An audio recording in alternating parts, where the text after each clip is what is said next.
नमस्कार सर। नमस्कार। सर क्या नाम है आपका? मेरा नाम ब्रजेश दास है। सर आप कहाँ के रहने वाले हैं? एमपी दमोह से हैं।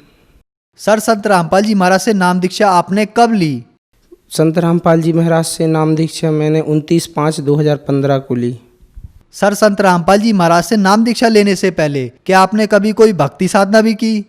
हाँ सर जी, जो हमारे हिंदू धर्म में सभी देवी देवताओं की होती है वो सारी भक्ति हमने की। सर जी, हमारे घर पर एक मंदिर है महाकाली माता का, हम उसमें पूजा करते थे और पैदल मैहर जाते थे। नवरात्रि का व्रत रखते थे, तीजा का व्रत रखते थे जो 28 घंटा, जिसमें पानी खाना पीना कुछ नहीं करना पड़ता, और भी कन्हैया आठे का व्रत, ऐसे सारी पूजाएं करते थे हम। तो सर आपने बताया कि आप बहुत से हिंदू देवी देवताओं की पूजा करते थे, तो इन सब भक्ति साधनाओं से आपको क्या क्या लाभ मिले? सर जी, लाभ तो कुछ भी नहीं हुआ, परेशानी आती रहीं। जैसे कि मेरे लिए हर 2 महीने में बचपन से ही पथरी बनती थी, और 2013 में मुझे बवासीर प्रॉब्लम हुई। 2015 में मेरी 5वें नंबर की रीढ़ की हड्डी की डिस्क खिसक चुकी थी, जिससे मेरा कमर से पूरा हिस्सा बंद हो गया था। और भी जैसे मेरी मम्मी को कैंसर था पैर में, ऐसे मतलब परेशानियों से जूझ रहे थे हम। तो सर आपने बताया कि जो पहले आप भक्ति साधनाएं करते थे उन सब से आपको कोई लाभ नहीं मिला, बल्कि हानि ही हानि हुई। बहुत सारी परेशानियां भी आपको झेलनी पड़ी, आपकी माता जी को भी कैंसर हो गया। तो फिर संत रामपाल जी महाराज की शरण में आप कैसे आए? हमारी मौसी जी हैं, मौसी जी ने मम्मी को बताया था। मौसी जी को भी बहुत बड़ी प्रॉब्लम थी, उनकी बच्चादानी बाहर निकली रहती थी। तो उनको किसी ने बताया कि संत रामपाल जी एक ऐसे गुरु हैं जो हाँ आशीर्वाद देते और ठीक हो जाते। तो पहले तो मेरी मम्मी ने मना किया, फिर हमारी मौसी आई संत रामपाल जी महाराज की शरण में, उनसे आशीर्वाद लिया संत रामपाल जी महाराज से, तो वो बिल्कुल ठीक हो गई। फिर उन्होंने मेरी मम्मी को भी लेके आई, मम्मी ने नाम दीक्षा ली और आशीर्वाद लिया संत रामपाल जी महाराज जी से, तो उनका कैंसर बिल्कुल ठीक हो गया। जो नागपुर में उनका इलाज चलता था डॉक्टर सुनील गुप्ता के पास, उनने बोला था इनका पैर काटना पड़ेगा, लेकिन सिर्फ संत रामपाल जी महाराज से नाम दीक्षा ली और आशीर्वाद लिया, उनका पैर बिल्कुल ठीक हो गया।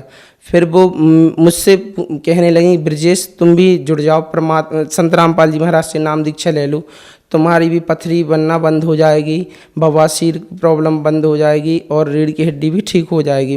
फिर मैं मम्मी के साथ सागर नामदान स्थल पर गया और 29/5/2015 को संत रामपाल जी महाराज से नाम दीक्षा ली मैंने। तो सर आपने बताया कि आपकी मम्मी ने संत रामपाल जी महाराज से नाम दीक्षा लेने के लिए आपको कहा, आपको ये भी कहा कि संत रामपाल जी महाराज से नाम दीक्षा लेने के बाद आपकी जो दिक्कतें हैं वो सब ठीक हो जाएंगी। जब संत रामपाल जी महाराज से आपने नाम दीक्षा ली तो क्या आपकी मम्मी की वो बातें सच साबित हुई? जो मुझे बचपन से 20-25 साल से जो मुझे पथरी की परेशानी थी, वो संत रामपाल जी महाराज से नाम दीक्षा ली और ठीक हो गई। और 2013 से 15 तक 3 साल जो मुझे बवासीर प्रॉब्लम थी, वो भी संत रामपाल जी महाराज से नाम दीक्षा ली और ठीक हो गई। और जो रीढ़ की हड्डी में प्रॉब्लम डिस्क खिसक गई थी 5वें नंबर की, जिसके लिए डॉक्टर ने 3 लाख रुपए का खर्चा बताया था ऑपरेशन का, लेकिन सिर्फ संत रामपाल जी महाराज से नाम दीक्षा लेने मात्र से ही वो परेशानी भी मेरी ठीक हो गई। सर जी, एक लाभ और हुआ था। हमारी दीदी हैं मंजली वाली, उनको वो एकदम से बीमार हो गई, उल्टी दस्त लगने लगे। तो 2-3 दिन बाद डॉक्टर ने बोल दिया इनको घर पर ले जाओ, इस कुछ नहीं है, ये ख़त्म हो चुकी हैं। लेकिन हम लोगों ने संत रामपाल जी महाराज से प्रार्थना लगाई, तो आश्रम से आया कि आप उनको लेके आ जाओ आश्रम ले गए, तो वो भी बिल्कुल ठीक हैं और जीवित हो गई थी दीदी, ख़त्म हो चुकी थी जो डॉक्टर ने मना कर दिया था।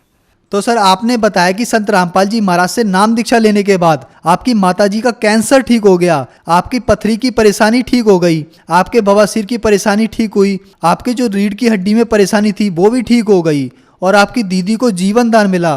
तो जो श्रद्धालु आज आपको सुन रहे हैं, आप उन्हें क्या संदेश देना चाहेंगे?